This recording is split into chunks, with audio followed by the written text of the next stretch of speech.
Good afternoon, everybody. I'm so glad that you're here, and I have women joining me inside the live training so that we can talk about exercise and movement that really matters. And how the heck do you even know if what you're doing is working or not? And I use air quotes because the question I get a lot is not just how is what I'm doing working or not, but am I exercising enough based on everything that I'm eating? Right? So a lot of people come to me, a lot of women come to me and they say, how do I cancel out the extra calories that I'm eating? How do I make sure that I'm in that calorie deficit by the amount of cardiovascular exercise that I'm doing? And this type of thinking is really the old way of thinking. And there is a way that you can actually fulfill your exercise needs while also balancing your body, making sure that you feel good when you exercise, making sure that you're meeting standards that are set by the CDC and the American Heart Association.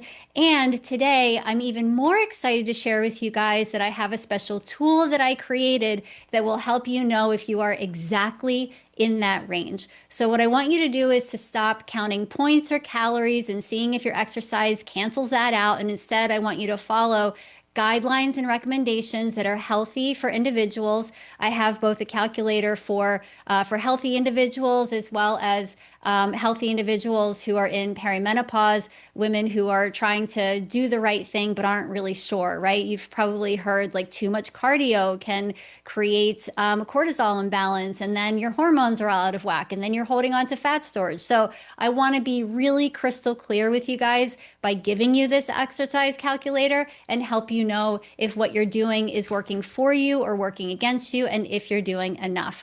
The other component that I hear a lot about is walking 10,000 steps a day. So while that walking is definitely beneficial, you have to check in with yourself about how the walking is cardiovascular, if it's low, moderate, or high cardiovascular exercise, whether or not you're wearing a weighted vest. There's so many different factors that go into your step count. We are going to look at it in a different way that I hope sheds light on exercise for you, and I hope really gets you thinking creatively about your movement. As I said, diet culture really taught us that exercise is burning calories, that we eat and we burn it off, and that's how we lose weight. But inside of energetic eating, my signature program, I look at exercise completely differently. And with everything, including food, including your thoughts, I always say that all of that, including exercise, is providing you with communication. It's telling your body something. It's creating a story for you to be able to listen and to know exactly what it is that's working for you. So instead of counting calories or putting it in your tracker and making sure you're burning enough, we're going to tune in and we're going to listen to what the body actually needs. And we're going to follow some recommendations and standards set by associations that make sense, that are rooted in reality, that have been tested and tried time and time again, that aren't calorie based, but are health based. The diet culture model of exercise means that exercise becomes transactional, right? It's a transaction between what I'm eating and what I'm burning. And that leads to thoughts like, I need to earn my food. I'm not allowed to eat unless I exercise. I ate this, and so I have to burn that, right? And so physiologically and psychologically, movement becomes punishment. You're equating movement not to how can I empower myself or feel good about what I'm doing today, but how can I punish myself enough to really kick my ass into gear? And then what happens is that people push through fatigue, they push through injury. If they get fatigued or injured, then they can't continue. And this is where inconsistency starts to come in. And this is where exercise stops feeling supportive and starts feeling more depleting. I want you guys to know that calorie counting is a pitfall. In general, the body is not a calorie ledger. Exercise informs the body how to manage the energy. Now, some of us think about calories as energy in, energy out, but when I talk about energy, I'm talking about the way that you feel, the energy that runs through your body, top to bottom, what it informs your body, the conversation that energy is having with your body that includes your mood, your digestion, your focus, your energy levels, and your ability to make those conscious choices. And examples that can help influence that are how strength training improves glucose regulation. So then it also improves your energy levels. it helps your appetite hormones regulate. And so then it creates a balance with your blood sugar and helps balance your mood and regulate your mood. And muscle changes also help with metabolic signaling. And so if your metabolism is firing in a good way and your liver is working well and your gut health is working well, then your digestion is also going to work well. So digestion or exercise actually informs all of these things, but we only think of it as that one way. So we're going to stop thinking about exercise as how many calories can I burn, and instead we're going to ask what type of movement would support my body today. And because it can be difficult to decide what movement you're doing, I'm going to give you some variables or some categories of exercise and ways that you can exercise in order to support your body the most. And that's where my calculator comes in. Some examples of exercise that I love, and I want you to think about things that you would love to do, are strength training, running, walking, tennis, yoga, some mobility exercises. Those are my exercises of choice. And those include a variety of cardiovascular and also muscle building exercises. And we want to have a healthy combination of both of those things.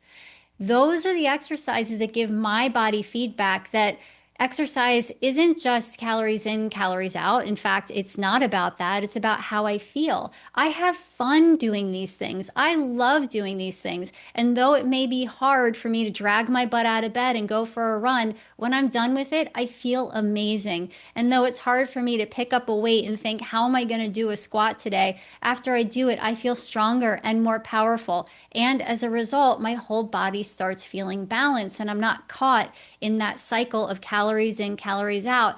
I get to be in a place of comfort and love and joy and feeling proud of my body instead of feeling like I have to punish it.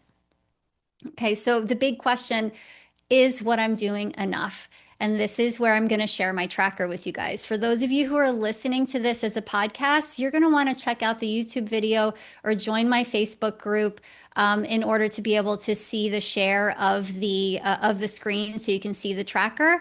And I'm going to share this tracker with anybody who comments tracker in the Facebook group or on the YouTube video. Or if you're in my email, you can email me tracker and I'm happy to get this tracker to you. I'm going to share my screen and show you guys how to use this tracker so that you can really see if your exercise is within the guidelines, the healthy guidelines that are recommended.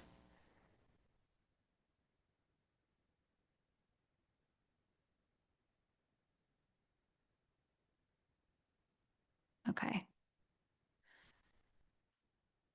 Give me a second so I can share. Okay. I have my gals on Zoom here who are joining me. Can you give me a thumbs up, Audrey and Sarah, if you see this? Okay, awesome.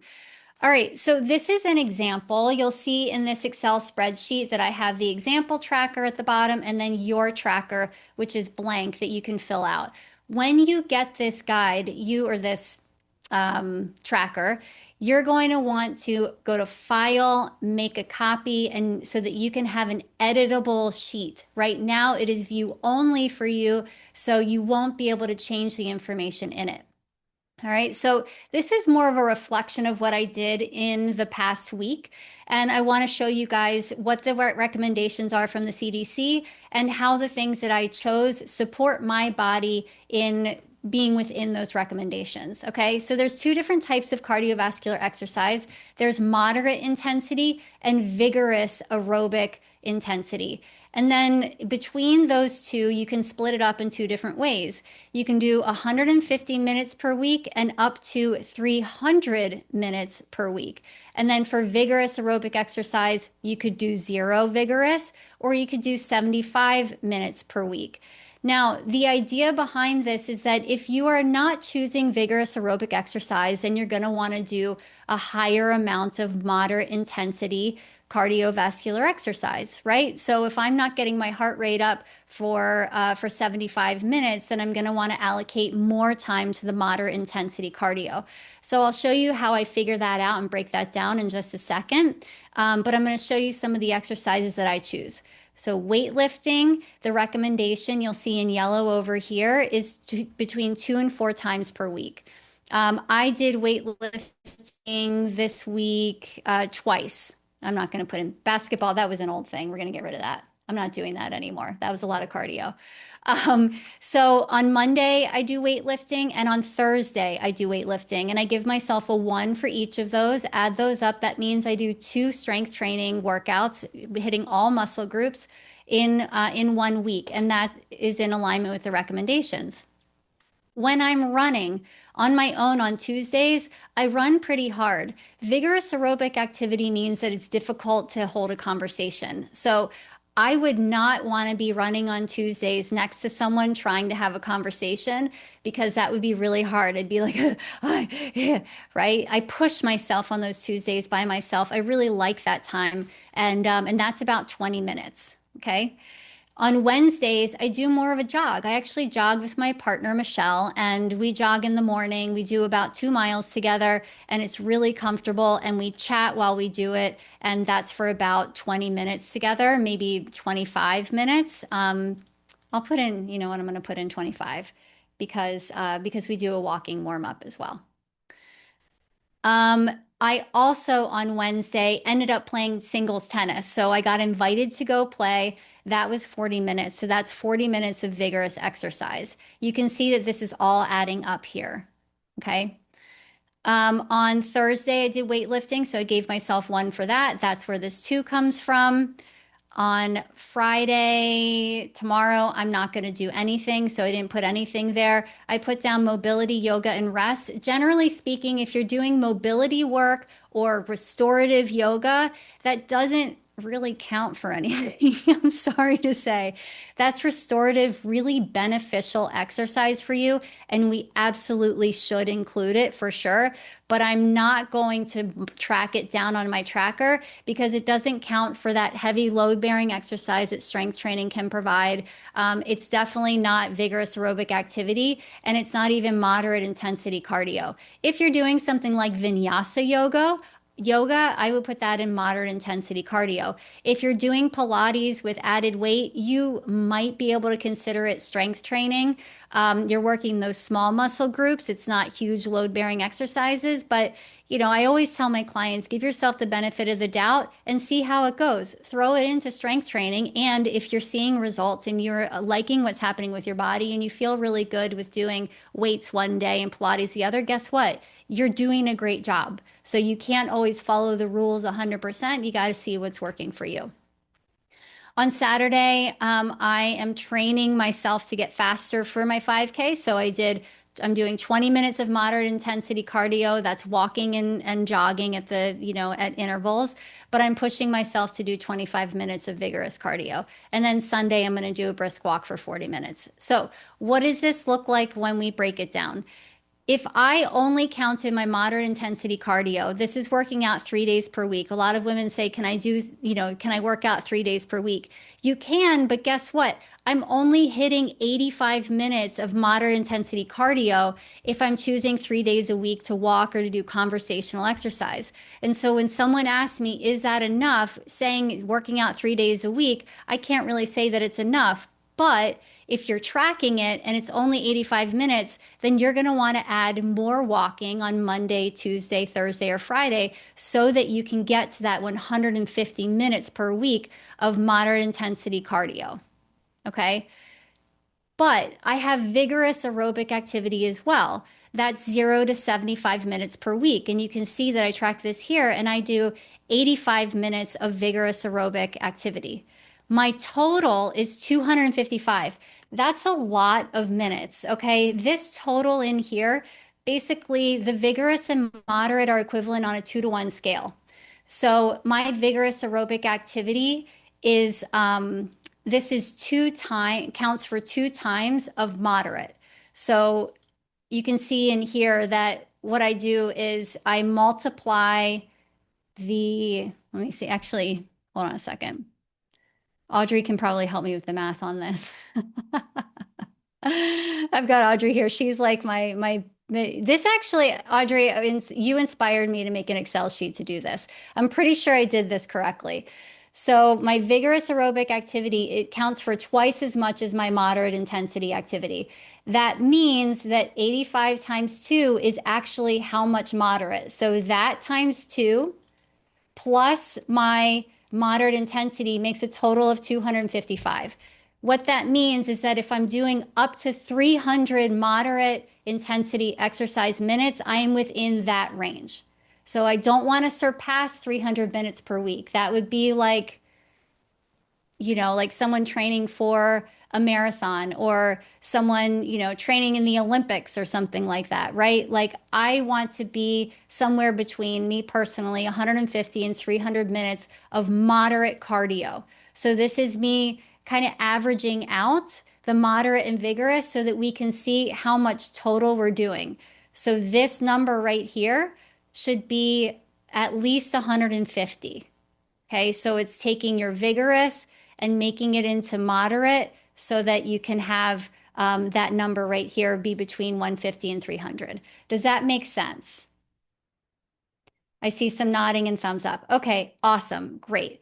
So that's me and my body today. I'm not quite in perimenopause, but for those of you who are, there is a slight difference in the recommendation in order to protect your hormones. You want to increase strength training to 3 to 4 sessions per week instead of 2 to 4. You want your moderate cardio to go down to 120 to 200 minutes per week and vigorous cardio no more than 75 minutes per week. So no like everyday hit Orange Theory, like that's not going to work for your body. It's going to send you into stress mode and then potentially to holding on to more fat. So low intensity movement on rest days, really important as we get older. I know it feels like, do I want to stretch? How effective is that? But it's effective for your body because it's good for you.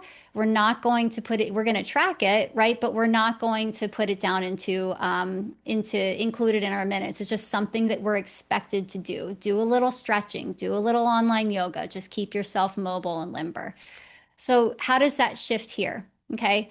Choosing doubles tennis instead of singles tennis. So having moderate intensity cardio, having a light jog on Wednesdays, and then Saturday a run, keeping my running at 20 and then my vigorous at 25. So you'll see that my vigorous aerobic activity went down considerably from 85 to 25, and my moderate cardio went up. Okay, so my average then between those two is 175, which is a nice sweet spot between 120 and 200 minutes per week of cardiovascular exercise instead of up to 300. And I increase strength training by 1. Okay, so that's what my tracker looks like sometimes. Sometimes it looks more like this. Sometimes it looks more like this. These are my 2 examples of my personal sweet spots. And what you can do is you can use your tracker to do either the recommendations from the CDC or shifted recommendations for women in perimenopause. Okay. All right. So I'm going to stop the share for a second and see if there's any questions, because I know that's a lot.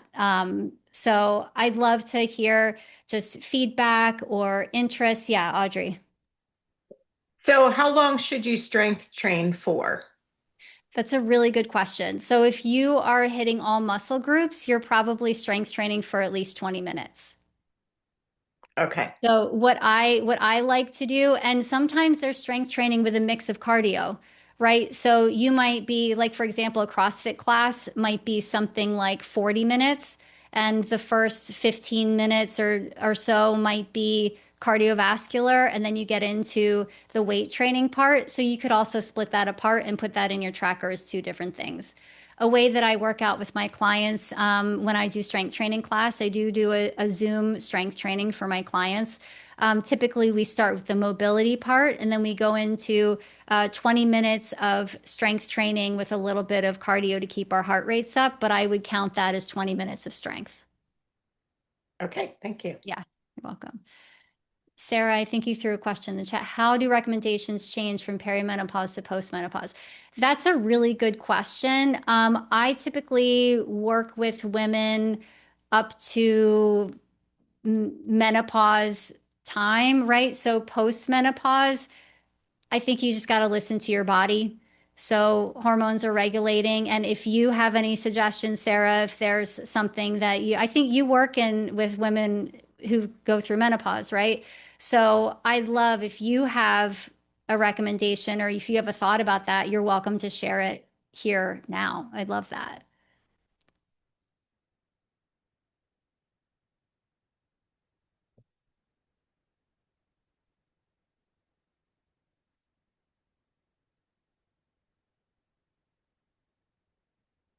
So I think she's going to take a moment to throw that in the chat. I will say my partner is postmenopause, and we do pretty much very similar things. And what's worked for her in the past was 3 days of walk, run, jogging intervals and 3 days of strength training put her in the best shape of her life. So I would say that that was 3 days of 25 to 30 minutes moderate intensity cardio and 3 days of strength training really worked for her. And Sarah, you might have okay, so strength 3 times per week you put in there. So yeah, she she probably was more in alignment with that. So I would say that really worked with her. And walking with weights you love too. So Sarah, do you give me a thumbs up if you consider walking with weights weight training or strength, or give me a thumbs down if you consider it more like moderate intensity cardio.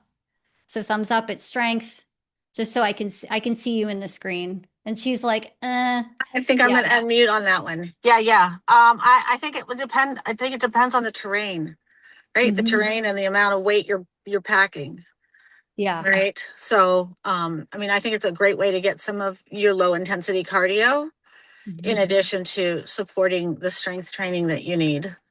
Yeah, absolutely. And it goes back to that, to the breathing thing, right? If you're going up a hill and you've got a weighted vest on and that resistance and that load bearing weight causes you to like breathe in a way that you would not like to have a conversation with someone, you'd probably put it into vigorous aerobic activity. And if not, then maybe in moderate.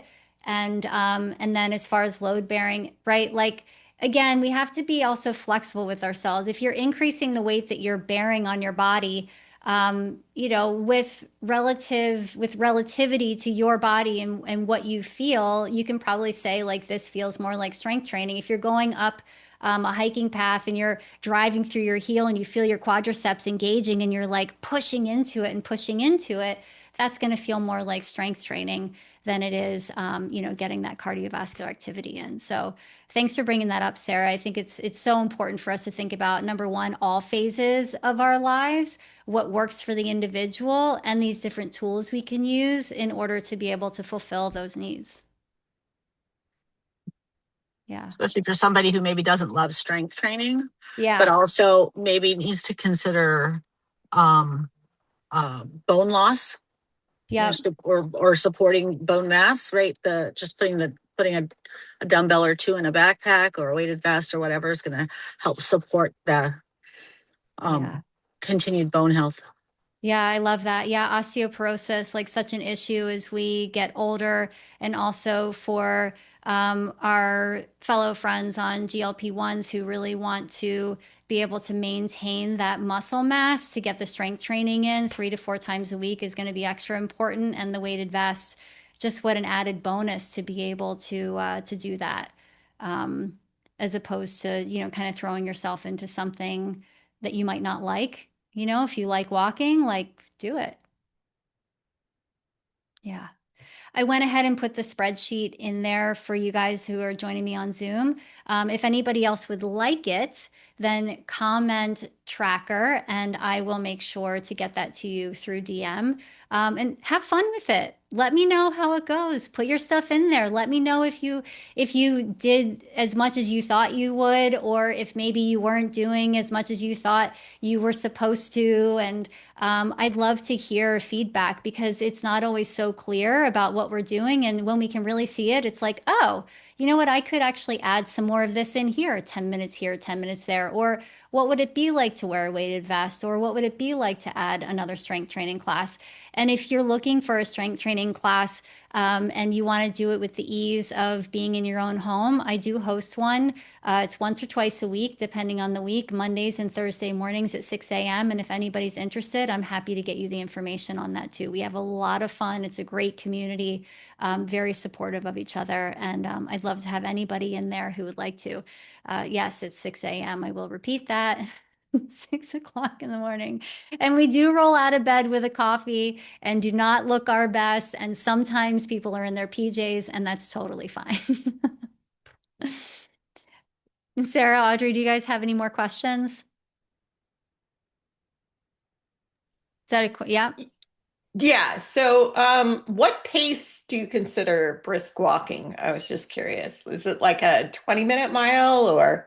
Yeah, that's a good question. So, like brisk walking would be, yeah, I would say somewhere around 22-minute mile if you're keeping track that way. Um, it's not walking your dogs and like picking up the poop and just sort of like lollygagging around. Right? It's like walking with intention, but not so much that you you wouldn't have a conversation. So Okay. something and I'm visiting you, Audrey. We'll do a brisk walk All together right. and we'll see Next what that week. feels like and we'll try it out. Yeah, Awesome. cool. Any other questions, guys? One last question. So, Yeah. does walking your dog count for anything? Sure, it can count. I mean, listen, like if you have a dog who's lollygagging around, like I have one dog, Mark, who I have two dogs, right? I have Betsy who pulls me this way and Mark who pulls me this way, and I'm literally always walking down the street like this. If I had Mark on my own, he would stop and sniff and every 5 seconds just sort of like do his thing. I would treat that more as like a rest day. That would be more in alignment with mobility, yoga, restorative type thing, enjoying the outdoors, giving yourself like a moment of peace and calm and connecting with your dog. I wouldn't consider that as something that I would put down. That's when people are like, like counting their steps. I think that's really a wonderful way to kind of keep track, and that works for some people. But if we're just kind of meandering around, I wouldn't necessarily say that that would be something that I would put down as moderate cardiovascular activity. However, to Sarah's point, if you're wearing a weighted vest, maybe that would increase your heart rate a little bit when you're walking the dog and have some sort of an impact. So you guys can let me know what you think about that. Audrey said not all steps are the same. That's right. Not all steps are the same. Cool. Great. Well, if you guys don't have any other questions, Sarah, Audrey, you good? Sarah, any other input you want to put in for our gals in going through menopause? No? Cool. All right. If you think That's, of anything else, I, I think you covered it pretty well. okay. Yeah, yeah, and I learned a lot. Thanks Good. for And Yeah, sharing. you're welcome. I just want to say I love the tracker. I knew you I'm a would. spreadsheet gal. You are. And when I was making it, I was literally thinking of you and I was like, this is so cool. Like there's so many people who are going to love and like get so much satisfaction out of doing this. And it was a lot of fun to make. So I can't wait to see, what you get out of it and let me know if there's any mistakes or bugs in there that equations that didn't quite work right. But I think I nailed it. So yeah, great to see you guys. Thanks again for coming in.